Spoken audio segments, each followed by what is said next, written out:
हरे कृष्णा। भगवान श्री कृष्ण ने भगवत प्राप्ति का दिव्य ज्ञान, अर्थात जिसके द्वारा जीव आसानी से भगवान तक पहुंच सके, उस ज्ञान को 4 लोगों को दिया। एक लक्ष्मी माता को, ब्रह्मा जी को, 4 कुमारों को तथा शंकर जी को। इन 4 के द्वारा यह ज्ञान आगे बढ़ाया गया, जो आज 4 वैष्णव संप्रदाय के नाम से विख्यात है। ये 4 प्रमाणिक संप्रदाय माने जाते हैं। इसमें जो ब्रह्मा जी द्वारा जो संप्रदाय आगे बढ़ाया गया, उस संप्रदाय में एक महान आचार्य श्रीपाद मध्वाचार्य हुए, जो त्रेता में हनुमान के रूप में आके भगवान राम की सेवा की, और जिन्होंने द्वापर में भीमसेन के रूप में आके भगवान कृष्ण की सेवा की, तथा कलिकाल में वही वायुदेव के अवतार मध्वाचार्य जी के रूप में आए। गुरु परंपरा में भगवान कृष्ण के बाद ब्रह्मा जी के बाद नारद जी ने दिव्य ज्ञान अपने शिष्य वेदव्यास जी को दिया। अब वही ज्ञान वेदव्यास जी ने आगे मध्वाचार्य जी को दिया। मध्वाचार्य जी ने द्वैतवाद सिद्धांत को प्रतिपादित किया। इससे पूर्व में शंकराचार्य जी ने अद्वैत सिद्धांत का पूरे विश्व में प्रचार किया। अद्वैत सिद्धांत अर्थात जीव और परमात्मा एक ही हैं, आत्मा और परमात्मा को एक ही मानना, जिसे मायावाद भी कहा जाता है। श्री मध्वाचार्य जी ने इस मायावाद का खंडन करने हेतु ही अवतार लिया था। इन्होंने द्वैत सिद्धांत को स्थापित किया, अर्थात आत्मा और परमात्मा अलग अलग हैं। द्वैत अर्थात दोनों अलग हैं। गुणात्मक दृष्टि से एक हैं, लेकिन मात्रा की दृष्टि से आत्मा अणु है और परमात्मा विभु है। आत्मा उनकी दास है और परमात्मा स्वामी है। आज इन मध्वाचार्य जी के जीवन के विषय में कुछ जानते हैं। दक्षिण भारत के उडुपी क्षेत्र में एक वैष्णव रहते थे, जिनका नाम था मध्यगे भट्ट तथा उनकी पत्नी का नाम था पद्मावती देवी। लंबे समय तक इन दोनों की कोई संतान नहीं थी। इन्होंने अनंतेश्वर भगवान के मंदिर में 12 वर्ष तक तपस्या की। तपस्या अर्थात पैदल जाते थे वहाँ दर्शन करने और उनसे प्रार्थना करते थे। उस समय समाज में जो मायावाद का इतना प्रचार था, इसको देख के इनके पिताजी ये रोज पैदल अनंतेश्वर मंदिर में जाते थे। वहाँ जाके प्रार्थना करते थे भगवान से कि अपने किसी शुद्ध भक्त को मेरे घर में पुत्र के रूप में भेजिए। तो भगवान इनसे प्रसन्न हो गए। भगवान ने इनके घर में वायुदेव के अवतार इन्हीं मध्वाचार्य जी को भेजा। इनका जन्म हुआ तो जन्म के समय सामान्य से बहुत बड़े रूप में थे, अर्थात बहुत भारी थे। इनकी माता इनको उठा नहीं पाती थी, इतने भारी थे ये, क्योंकि हनुमान जी की शक्ति और वायुदेव के अवतार हैं, भीमसेन जी का, इन तीनों का समन्वय था इनमें। इनके जन्म के बाद इनका नाम वासुदेव रखा गया और बाल्यकाल से ही ये बड़ी चमत्कारपूर्ण लीलाएं करते थे। इनका शरीर अत्यंत शक्तिशाली तथा विशाल और बहुत तेजस्वी था। इनकी बाल्यकाल में ऐसी घटनाएं होती थी जिसको देख के हर कोई चकित रह जाता था। इनको भूख बहुत ज़्यादा लगती थी, क्योंकि भीमसेन जी का अवतार होने के कारण इनकी जठराग्नि बड़ी प्रबल थी। तो इनकी माँ इनको कुछ कुछ देर में दूध देती रहती थी। एक दिन इनकी माँ किसी कार्य से बाहर गई हुई थी, तो इनकी जो बड़ी बहन थी उसको बच्चे की देखभाल के लिए बता के गई। तो इनकी बड़ी बहन इनका ध्यान रख रही थी, उसने इनको गोद में बिठाया था। तो जब इनको भूख लग रही, बार बार भूख लग रही, तो उसने सोचा अब क्या दूं, घर पे उस समय कुछ भी नहीं था खाने के। तो उसने देखा एक बोरे में अनाज पड़ा है, उसने थोड़ा सा अनाज इनको दिया। तो हालांकि उस समय ये छोटे से बच्चे थे, ये पूरा खा गए। फिर वो देती गई, देखते देखते 1 बोरा अनाज का इन्होंने खा लिया। इन्हें बहुत भूख लगती थी। जब माता घर में आई तो वो हैरान हो गई कि छोटा सा बच्चा 1 बोरा अनाज खा गया। तो इनकी हमेशा सभी लीलाएं बड़ी रहस्यपूर्ण और बड़ी चमत्कारिक होती थी। एक बार की घटना है, जब इनकी उम्र लगभग 2 वर्ष की थी, तो इन्होंने देखा कि बाहर पिताजी बड़े दुखी बैठे हुए हैं, एक व्यक्ति के साथ बातें कर रहे हैं। तो पिताजी से बोलते हैं कि चलो आप भोजन करने अंदर चलिए। तो पिताजी ने कहा कि बेटा मैं नहीं आ सकता हूँ अभी भोजन करने। ये पूछते हैं कि क्या कारण है, आप इतने परेशान, इतने क्षुब्ध क्यों हैं, मुझे बताइए क्या समस्या है। तो इन्होंने कहा कि ये जो व्यक्ति बैठे हैं इनका कर्ज देना था, मैं कर्ज नहीं दे पा रहा हूँ और ये बहुत समय से मुझे परेशान कर रहे हैं, लेकिन मेरे पास ऐसा नहीं है कि मैं इनका ऋण चुका सकूँ। तो इन्होंने अभी निश्चय किया है, यदि आप मेरा पैसा नहीं देंगे तो मैं अन्न जल छोड़ दूंगा। तो जब ये अन्न जल छोड़ देंगे तो मैं कैसे खा सकता हूँ उनका कर्ज चुकाए बिना।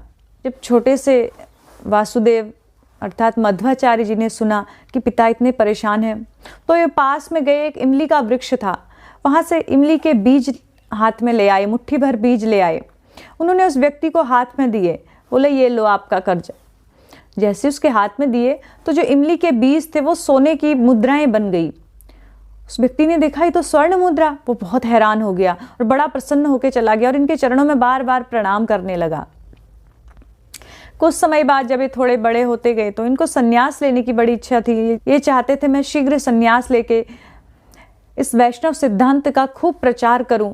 तो जैसे ही इनके माता पिता को ये पता चला कि ये संन्यास लेना चाहते हैं तो दोनों बहुत रोने लग गए, बड़े दुखी हो गए कि नहीं पुत्र तुम मत जाओ, यदि तुम चले गए तो हमारा कौन ध्यान रखेगा, हमें वृद्धावस्था में हमारी सेवा कौन करेगा, और साथ ही हमारा पिंडदान श्राद्ध कर्म आदि ये सब कौन करेगा, एक तुम ही तो एकमात्र पुत्र हो मेरे।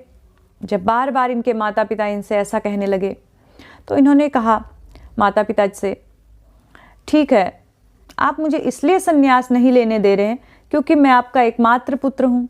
यदि आपका एक और पुत्र होता तो आप मेरे को संन्यास लेने से मना नहीं करते। तो ऐसा करते आपका एक और पुत्र होगा। पिताजी हैरान हो गए, एक और पुत्र कैसे होगा, क्योंकि उनकी अवस्था बहुत हो चुकी थी। इन्होंने कहा आपका एक और पुत्र होगा, वो आपकी सब सेवा करेगा, अब मुझे आज्ञा दो, मैं संन्यास लेता हूँ। हालांकि माता पिता ने बहुत रोकने की कोशिश की, लेकिन कुछ समय बाद इनका एक और भाई हुआ जो बाद में माता पिता की सेवा करता है, और ये चले गए, इन्होंने संन्यास लिया। इनके गुरु का नाम था अच्युत प्रज्ञ जी, उनसे ही इन्होंने संन्यास लिया। इन्होंने अपने जीवन काल में बहुत ग्रंथ लिखे, ये बड़े विद्वान थे। इनके ग्रंथ की टीका इतनी क्लिष्ट होती थी कि साधारणतः कोई व्यक्ति समझ ही नहीं पाता था। इनके शिष्य भी इनके ग्रंथ पर लिखी टीका को समझ नहीं पाते थे, क्योंकि इनकी विद्वता का लेवल बहुत ऊंचा था। और इनके जीवन में इन्होंने बहुत सारे ऐसे कार्य किए। इन्होंने जो मायावाद के खंडन का कार्य किया उसको देख के भगवान इतने प्रसन्न हुए, तो चैतन्य महाप्रभु ने इसीलिए इस संप्रदाय में आना स्वीकार किया। महाप्रभु ने चारों वैष्णव संप्रदाय से दो दो बातें ली थी।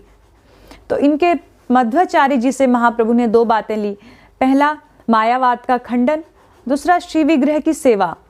ये कहा करते थे कि भगवान का जो श्री विग्रह है भगवान से अभिन्न है, साक्षात भगवान के समान है।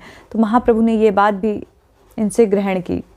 इन्होंने एक और भगवान उडुपी कृष्ण की स्थापना की। एक बार ये समुद्र के तट पर थे, तो इन्होंने देखा समुद्र में बहुत बड़ा तूफान आ गया है, समुद्र का जल ऐसे जोर जोर से लहरें ले रहा है। इन्होंने देखा कि एक जहाज समुद्र में है, वो डूबने ही वाला है। तो इन्होंने अपना ऊपर से उत्तरी वस्त्र उतारा और ऐसे हवा मारी। जैसे इन्होंने उस तरफ हवा मारी तो तूफान रुक गया। क्योंकि वायुदेव के अवतार हैं तो इनके लिए कोई बहुत बड़ा कार्य नहीं था। तूफान रुक गया और इन्होंने इशारे से, वायु के इशारे से उस जहाज को अपनी ओर बुला लिया। जहाज आके तट पर लग गया और जहाज में जितने भी लोग थे उन सब के प्राणों की रक्षा हुई। तो सब आके इनके चरणों में पड़ने लगे कि आपका बहुत बहुत धन्यवाद। तो उस जहाज में चंदन की लकड़ी जा रही थी, वो जहाज द्वारिका से आ रहा था। तो उसमें से इनको जो एक विशाल चंदन की लकड़ी थी इनको भेंट कर दी उन लोगों ने। तो वो चंदन का जो काष्ठ था इतना भारी था कि 20 लोग भी उसको हिला नहीं पा रहे थे।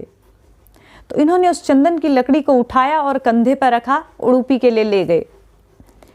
और वहां जाके देखा उस लकड़ी के भीतर से एक भगवान की सुंदर मूर्ति निकली, जो उडुपी कृष्ण के रूप में आज भी स्थापित है और बहुत सुंदर मंदिर है।